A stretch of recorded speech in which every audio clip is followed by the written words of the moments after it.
안녕하세요. 오늘 저희가 함께 들여다볼 자료들은요. 요즘 가장 뜨거운 주제 중 하나죠. 바로 시니어 여행입니다. 네, 안녕하세요. 이게 단순히 어르신들의 여행 이렇게 생각하면 좀 큰 오산이에요. 맞아요. 저희가 자료를 쭉 보니까 뭐 미주 한인 커뮤니티 신문 기사도 있고 국내 빅데이터 분석, 또 여행사 통계, 전문가 칼럼까지 아주 다양하더라고요. 네, 그렇죠. 정말 다각도에서 분석해 볼 수 있는 자료들이죠. 네. 근데 그 내용들이 정말 역동적이고 예상 밖의 모습들이 많았습니다. 네. 그래서 당신께서 이 복잡하고 또 빠르게 변화하는 시니어 여행 트렌드의 핵심을 단숨에 파악하실 수 있도록 저희가 좀 정리를 해봤습니다. 가장 중요한 정보랑 또 흥미로운 인사이트만 뽑아서 이야기 나눠볼게요. 네, 좋습니다. 이게 단순히 정보를 쭉 나열하는 게 아니고요. 이 변화가 뭘 의미하는지 또 앞으로 우리한테 어떤 영향을 미칠지 같이 좀 고민해보는 시간이 되면 좋겠습니다. 자, 바로 시작해볼까요? 네. 먼저 그 액티브 시니어라는 말이 계속 나오는데요. 이게 정확히 어떤 의미인가요? 예전에 그냥 노인과는 다른 개념인 거죠? 네, 맞습니다. 그 액티브 시니어는요, 보통 한 55세에서 74세 사이, 은퇴하신 후에도 여전히 건강하시고 또 경제적으로도 여유가 좀 있으셔서요, 소비나 여가 활동에 아주 적극적인 세대를 말합니다. 아, 적극적인 세대? 네, 그러니까 단순히 그냥 나이가 드신 분이라기보다는 뭐 사회 활동에도 활발히 참여하시고 또 삶을 되게 주도적으로 이끌어 가시는 그런 분들이죠. 네, 네. 특히 이제 한국 전쟁 이후 경제 성장기를 쭉 거치면서 이전 세대하고는 좀 다른 경험이나 가치관을 가지신 분들이 많아요. 그렇군요. 그럼 경제적인 부분 이것도 빼놓을 수가 없겠네요. 이분들이 구매력이 상당하다. 그래서 핵심 소비층으로 떠오르고 있다. 이런 말씀이시죠? 바로 그거죠. 맞습니다. 2022년 기준으로 보면요. 한국의 60세 이상 인구가 벌써 전체의 25%를 넘어섰어요. 그러니까 4명 중 1명꼴이죠. 와, 4명 중 1명? 네. 곧 초고령 사회 진입도 앞두고 있고요. 근데 중요한 건 이분들, 특히 50대와 60대가 평균 이상의 순자산을 가지고 계시다는 점이에요. 평균 이상이요? 네. 대략 보면 50대는 평균 한 4억 6천만 원, 60대는 한 4억 3천만 원, 그 이상의 순자산을 보유하고 계세요. 평균치를 웃도는 거죠. 와, 상당하네요. 그렇죠. 그러다 보니까 이제 고령 친화 산업 시장 규모 자체도요. 5년 만에 거의 뭐 2배 가까이 성장했고요. 여행업계에서도 이분들의 그 씀씀이가 커서요. 한 여행사 자료 보면 560세대가 구매하는 여행 상품 가격이 다른 연령대보다 한 18%나 높게 나타났어요. 18%나요? 네. 그리고 프리미엄 상품 구매 비중도 절반이 넘습니다. 55% 정도요. 이야, 말씀하신 대로 진짜 단순한 고령 소비자가 아니라 큰 손이네요, 정말. 근데 또 실버 서퍼처럼 디지털 기기에도 능숙하다는 점, 이게 저는 정말 인상적이더라고요. 이게 과거 시니어 세대랑 가장 큰 차이점 아닐까요? 네. 바로 그 점이 핵심입니다. 스마트폰으로 뭐 SNS나 유튜브 하시는 건 이제 기본이고요. 그렇죠. 여행 정보 검색부터 시작해서 예약, 결제까지 직접 다 해결하시는 분들이 정말 많아졌어요. 직접이요. 네. 실제로 아까 말씀드린 그 여행사 데이터에서도 50대, 60대 고객의 거의 절반 가까이 한 45% 정도가 모바일 앱으로 직접 예약한다고 하니까요. 45%. 와. 네. 몇 년 전하고 비교하면 이건 뭐 엄청난 변화죠. 이런 디지털 활용 능력이 이분들을 더 강력한 소비 주체로 만들고 있는 겁니다. 그렇군요. 그럼 이렇게 활동적이시고 또 디지털에도 능숙한 시니어 분들은 어떤 여행을 원하실까요? 그냥 편하게 쉬는 여행만 찾는 건 아닐 것 같은데요? 맞습니다. 물론 뭐 가족이나 친구분들하고 시간 보내고 일상에서 좀 벗어나서 쉬고 싶은 마음, 그건 여전히 중요하죠. 네. 하지만 이제 더 나아가서 여행을 자아 실현의 어떤 기회로 삼으려는 경향이 굉장히 강해졌어요. 자아 실현이요? 네. 통계청 조사에서도 보면 65세 이상 어르신들이 가장 하고 싶은 여가 활동 1위로 관광을 꼽으셨고요. 또 행복한 삶을 위해서 가장 하고 싶은 것도 여행이라고 답하셨거든요. 아, 근데 여기서 진짜 주목할 점은 이분들 중에 88%가 자기주도적 여행을 선호한다는 거예요. 88%나요? 자기 주도적. 네. 그러니까 딱 정해진 일정대로 움직이는 그런 패키지보다는 스스로 계획하고 좀 탐험하는 그런 여행을 원하시는 거죠. 이야, 자기 주도적이라는 말 정말 흥미로운데요. 최근에는 그 SKI, Spending Kids Inheritance 이런 말까지 등장했다고요. 이게 뭔가요? 자녀한테 물려줄 유산 대신 여행을 택한다 뭐 이런 건가요? 네네, 정확히 그런 의미입니다. 자녀에게 재산을 물려주기보다는 그 돈으로 자녀나 또는 손주들과 함께 평생 기억에 남을 만한 아주 특별한 여행을 떠나겠다. 이런 부모 세대가 늘고 있다는 트렌드죠. 아, 자녀나 손주들과 함께? 네. 한 조사에서는 한국인 응답자의 절반, 50%가 2025년에 이런 계획이 있다고 답했을 정도예요. 50%나요? 와. 네. 이게 또 자녀들의 여행 비용을 좀 지원해 주려는 그런 경향하고도 맞물려 있고요. 실제로 한국 응답자 10명 중에 거의 7명 가까이, 66%가 성인이 된 후에 부모님으로부터 여행 비용을 지원받은 경험이 있다고 하니까요. 이야. 가족 여행의 모습 자체도 많이 달라지고 있는 거죠. 정말 흥미로운 변화네요. 여행 스타일 자체도 그럼 예전하고는 많이 달라졌겠네요. 아까 뭐 편안함뿐 아니라 모험을 즐기는 시니어도 늘고 있다 이런 말씀도 하셨는데 그렇습니다. 액티브 시니어의 모험 여행, 이게 이제 하나의 트렌드로 자리 잡고 있어요. 모험 여행요? 네. 베이비붐 세대의 한 4분의 1 정도가 모험이 좀 가미된 그런 휴가에 관심을 보였고요.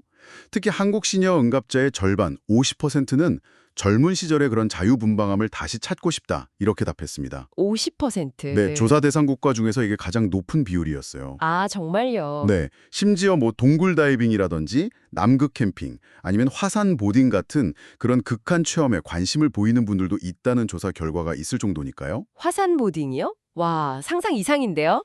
근데 동시에 또 몸과 마음의 건강을 챙기는 웰니스 여행에 대한 관심도 여전히 높죠? 네, 맞아요.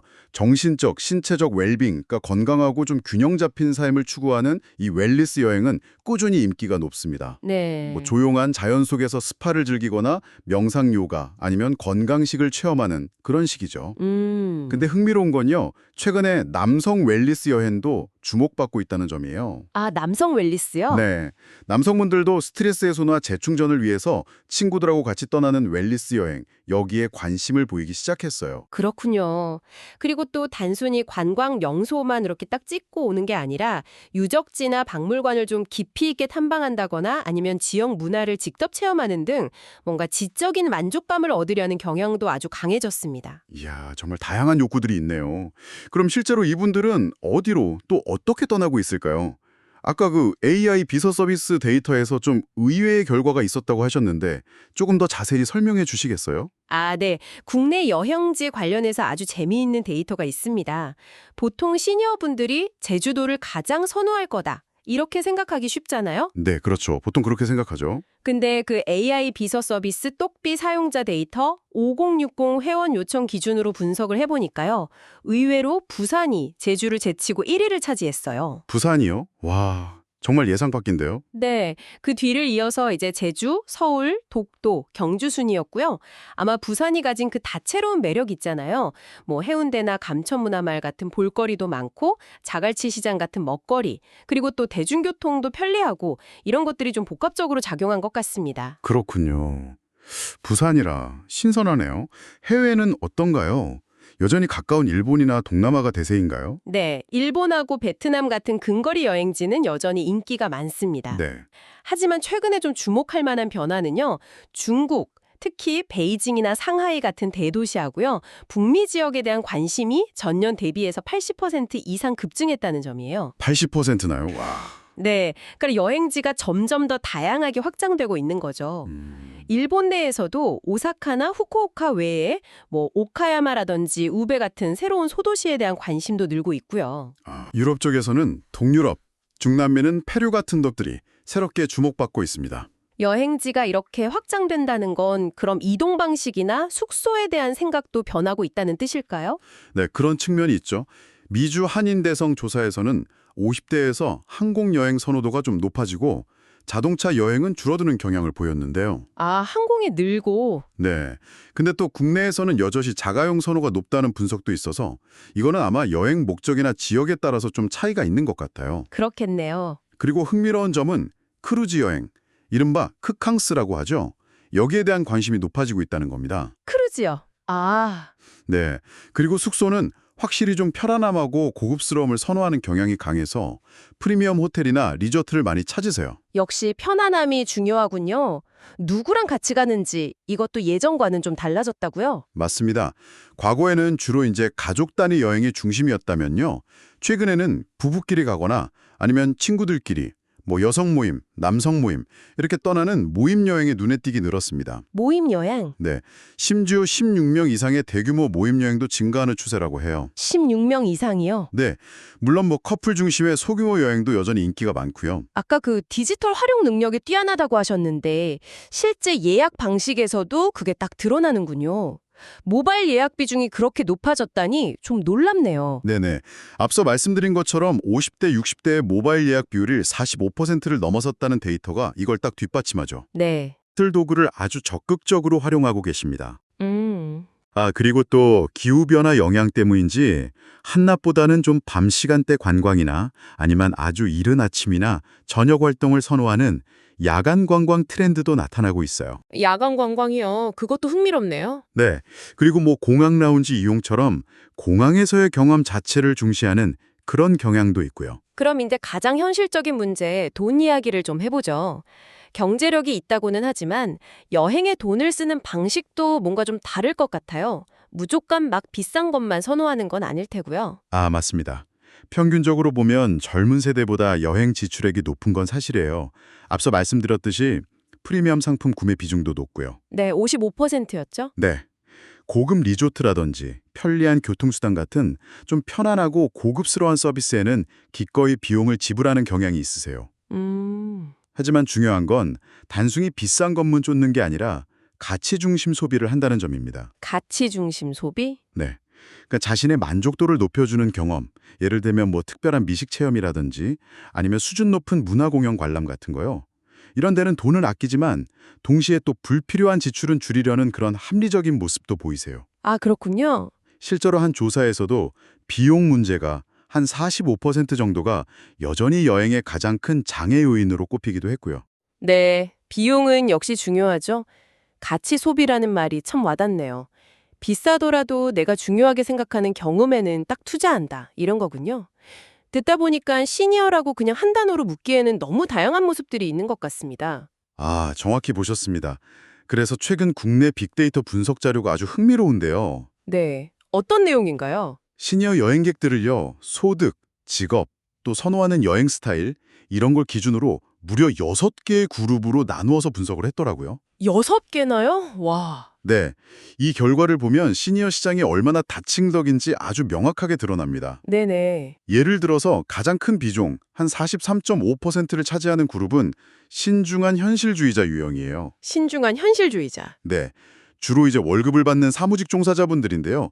휴가를 내기가 좀 어렵고 당일치기, 절약형 여행을 선호하시고 여행 자체에 대한 관심은 상대적으로 좀 낮은 편입니다.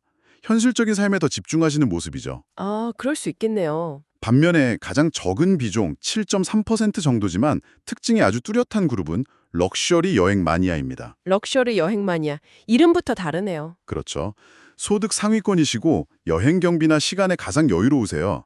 그래서 장거리나 장기 여행도 즐기시고요. 정보 탐색에도 아주 적극적이고 또 동반자와 함께하는 경험을 중요하게 생각하시면서 소비에도 아낌이 없으시죠. 우리가 흔히 액티브 시니어 하면 떠올리는 모습에 가장 가깝다고 할 수 있습니다. 와, 정말 이렇게 극과 극의 유형이 공존하는군요. 다른 유형들도 좀 간단히 소개해 주실 수 있나요? 네네. 그 외에도 자영업자 비중이 높고 1박 2일 여행을 선호하면서 여행에 돈을 꽤 쓰시는 놀 땐 노는 워커홀릭 유형이 한 18.5% 정도 있고요. 놀 땐 노는 워커홀릭. 재밌네요. 네. 그리고 맛집 탐방을 위해서라면 당일치기도 마다하지 않는 당일치기 미식가가 한 14.9%. 아, 미식가 유형. 네.